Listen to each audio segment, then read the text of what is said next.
Isn't it wild that one single mistake, quote unquote, one single thing can change and alter the entire duration of your life? And on the opposite, one great decision can alter your life. And it's also really interesting how we label what a mistake is versus what a good decision was, with only the ability to have this tiny little point of time of reference to be able to know what the actual return of that decision was. See, I mentor and I advise a lot of entrepreneurs, and I'd say the most difficult thing that an entrepreneur is going to have to deal with is realizing that majority of the decisions you make, you will not know how they turn out for dozens upon dozens of years. That you're going to make a lot of decisions that look like failure. You're going to do a lot of things that you're like, I thought this was going to be the thing, that I thought this was going to happen, and look, it's not that. The guilt of that, the disappointment, the feeling that you didn't figure it out, the fear that you went backwards instead of where you want to go. And this comes up a lot of different ways. Having a worse year than you currently had, not hitting your goals, having to go backwards in your business or downsize or restructure, all these different types of things. Like, there's 1,000 ways. There's 1,000 ways entrepreneurs will feel this. So what's the antidote? What's the antidote to feeling that way? To feeling like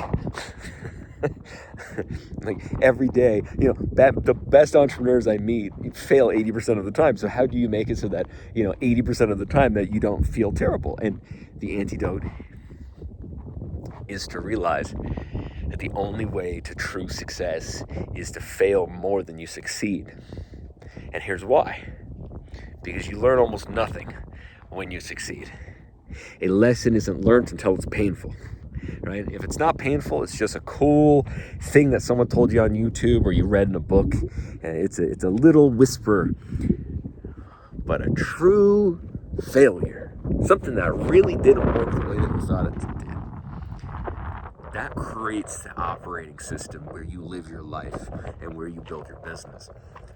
And the reason I'm successful, and the reason those that I see are successful in the long term, is because they were okay with realizing that majority of the time you're not going to be right. Majority of the time the bets you make aren't going to be the ones that give you a return, but it's the understanding of how the world works, of how business works, of how the different pillars of your business work.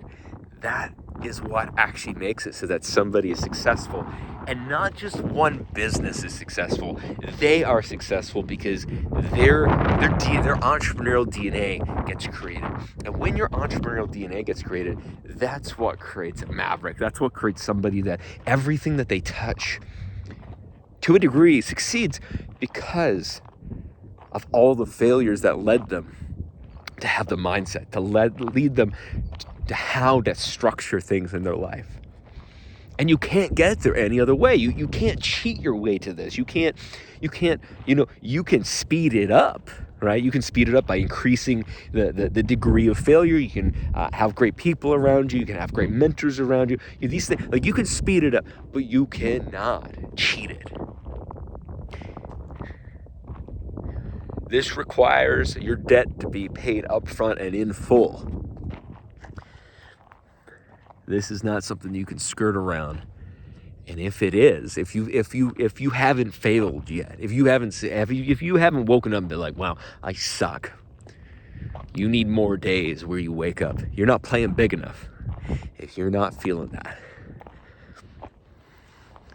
Because those moments, that's what builds incredible people and incredible entrepreneurs. Go and fail some more, friends.